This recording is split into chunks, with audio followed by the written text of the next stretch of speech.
अस्सलाम वालेकुम मलगरो د पाकिस्तान चीफ जस्टिस पीडीएम او مولانا فضل الرحمن لا یو ډیر غټ سرپرایز ورکو د پीडीएम چې کومه درنوه هغه مکمل ناکام شوه دا غوي چې کومه منصوبه بندي و د چیف جسټس د سرپرایز سره هغه مکمل ناکام شوه اوس باقاعده مولانا فضل الرحمن د درنې ختمولو اعلان وکړو دا درنې ولی ختم کړه یو وجه دا و چې دوی سره تعداد ډیر زیات کم او بل وجه دا و چې کوم چیف جسټس دوی له سرپرایز ورکړو نو دوی چې کوم منصوبه بندي سره راغلی د چې کوم سوچو نو هغه مکمل ختم شو مکمل ناکام شو نو اوس دې کې تاسو ته وایم چې دوی سره تعداد څومره او د پاکستان چیف جسټس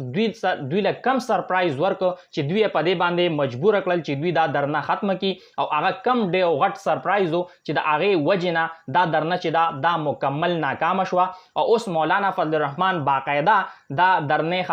ختمولو اعلان وکړو او دا درنه چې دا نه دا یې ختم کړه لومبي خو دوی دا وی چې یاره مونږ به پاکستان سپریم کورټ لا یو سرپرایز ورکو او هغه سرپرایز دا دی چې مونږ به ډیر غټ تعداد سره اسلام آباد ته راځو خو د دوی چې کوم هغه سرپرایز هغه مکمل ناکام شو سپریم کورټ له سرپرایز ورنکو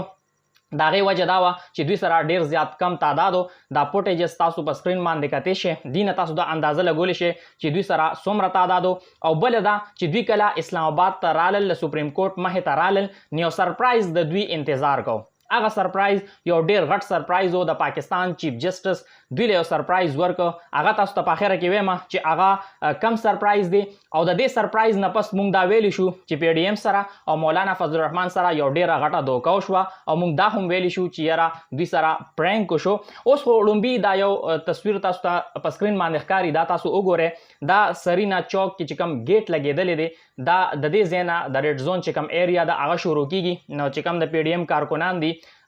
د کم درنې لپاره چې راغلیو نو هغوی د دې گیټ باندې بره وختل او چې کوم ریډ زون دی هغه کراس که نو یو وړخته خو اسلام آباد چې کوم پولیس دی د هغوی چې کوم هغه کردار دی نو هغه مخې ته راغی د هغوی چې کوم منافقت دی نو هغه مخې ته راغی یو وړخته که موږ وګورو نو د پاکستان تحریک انصاف چې څومره هم احتجاجونه دي هغې خلاف دوی دفعه 144 لګولې وه چې یاره دلته به تاسو نه جمع کیږئ او اوس هغه دفعه 144 اوس هم لګېدلې ده خو چې کله نن د پی ډی ایم کم کارکنان دي هغه اسلام آباد کې داخل شو او حتی چې ریډ زون ته لاړل خو هغه دفعه 144 مونږ ونه لیده او هغه باقاعده دوی ریډ زون ته داخل شو نه په دوی باندې شیلنګ شو او نه چې د دوی کم کارکنان دي هغه گرفتار شو اوس دا ویل کېږي چې په دې درنه کې ډیر زیات کم تعداد سره خلک یو نه دي کې څونه خلک هغه هم تاسو ته مخې ته اقدمه دا تصاویر تاسو ته په سکرین باندې ښکاري دې کې تاسو لیدی شئ چې کوم مریم نواز دا د نون لیگ او بل اړخته مولانا فضل الرحمن دی جی واي هغوی د دې درنې نه خطاب هم وکړو او مریم نواز ډیره سخته لهجه استعمال کړه د پاکستان چیف جسټس خلاف او یو وړخته مخکې هم مولانا فضل الرحمن دا وی چې یاره د ښځې حکمرانی چې دا هغه حرامه ده بېنظیر باره کې به هغه دا الفاظ استعمالول او اوس مریم نواز چې ده هغه سره خوا کې ولاړه ده او مطالبه دا وه چې د پاکستان چیف جسټس ته استعفا ورکړي او که چېرې هغه استعفا نه ورکوي نو هغې پورې به موږ دلته ناست یو څو پورې چې د پاکستان چیف جسټس استعفا نه ورکړي اوس چې کوم د حکومتي ذرایع دي د هغې مطابق په دې درنه کې 7,000 کسانو شرکت کړو میډیا دا وایي چې په دې کې 6,000 کسانو چې کوم ایجنسیز دي نو هغوی دا رپورټ ورکوي چې یاره په دې درنه کې 4,000 کسانو او چې کوم غیر جانبدار ذرایع دي د هغوی مطابق په دې درنه کې 15,000 کارکنانو شرکت کړو او دا هم تاسو ته یادوي چې دا 14 سیاسي جماعتونه دي دوی سره د حکومت چې د مکمل سهولتکاری دوی ته حاصله وه خو د هغې باوجود دوی چې کوم یو غټ تعدادو نو هغه اسلام آباد ته رانړو اوس چې کله دوی اسلام آباد ته راورسېدل نه دلته اوس د پاکستان چیف جسټس دوی له یو ډېر غټ سرپرایز ورکړو دوی اصل کې دا سوچ کړو چې کله مونږ اسلام آباد ته لاړ شو نن څنګه تاسو ته پته ده توهین عدالت کم شوی دی 14 مای باندې چې کم حکم هغه ونه منلی شو نو اوس دوی دا وی چې په 15 مای باندې کم سماعت دی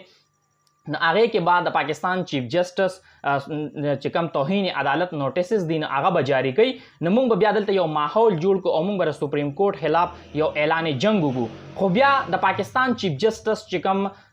تحمل مظاهره وکړه او کم یو غټ سوچ یې وکړو او هغه د دوی چې کوم منصوبه بندي وه هغه مکمل ناکامه کړه او د پاکستان چیف جسټس چې دی نو هغه ډیر زیاته اختیارتیا وکړه او اوس چې دا سماعت دی نو دا یې 23 مای پورې ملتوي کو نوټیس یې جاری نه کړل. هغه دا ووی چې څومره فریقین دي مونږ دا غواړو چې مونږ هغوی دلایل چې کم دي هغه وورو، د هغې نه پس به فیصله کوو. نو اوس دوی سره PDM سره دا دوه آپشن و چې یا خو د دوی کینی 23 مای پورې او هغې نه پس چې کم ماحول مخې ته راځي کم څه کېږي هغې نه پس خپل لایحه عمل چې کم د دوی دی هغه مخې ته راوړي، او یو دا دی چې یا دی دا درنه ختمه کړي. نو که ختموي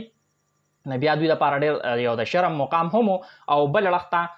کو درنه جاری ساتي د هغې دپاره چونکې کارکنان دوی سره نشته او الریډي په دې باندې دا الزام لګي چې څومره په دې کې کارکنانو شرکت کړی دی نو هغې له 2,000 روپۍ ورکړي دي او دا هم واده ورسره شوې ده چې په 500 روپۍ ایزي لوډ به هم د ټولو کارکنانو ته کېږي. خیر دا په دې باندې یو الزام لګي د حوالې سره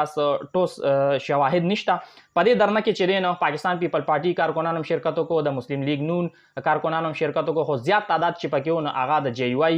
کارکنانو. نو اوس د دوی چې کومه پلانینګ او کم پلانینګ سره دوی راغلي و د پاکستان چیف جسټس دوی له یو داسې سرپرایز ورکړو چې د دوی کم هغه پلانینګ او هغه مکمل طور باندې ناکامه کو او اخره کې دا چې دوی په دې باندې مجبور شو چې هغه خپل درنه ختمه کړي. د دوی چې کومه یو ناکامه درنه وه نو هغه دوی باقاعده طور باندې ختمه کړه، ځکه چې دا اوس دوی لپاره ډېره مشکله وه چې 23 تاریخه پورې دوی دلته ناست وو او د هغې نه پس صورتحال جوړېده د هغې هم هېڅ پته نه لګي. یو غیر یقیني د صورتحال هم د هغې د وجې نه اوس په دې باندې دوی مجبوره شو چې هغه درنه یې ختمه کړه او کم دوی چې کم ډېر زیات پسو شو د پاکستان چیف جسټس چې کم سرپرایز دوی له ورکړو. اوس ګورو چې راتلونکي ټیم کې کم حالات مخې ته راځي. ټول حالات په انشاءالله په دې پیج باندې تاسو سره شریک کوم. دا ویډیو مخکې ملګرو سره ضرور شیر کړئ او تاسو خپل قیمتي رائے هم ما سره په کمنټ کې ضرور شریک کړئ. د الله په امان.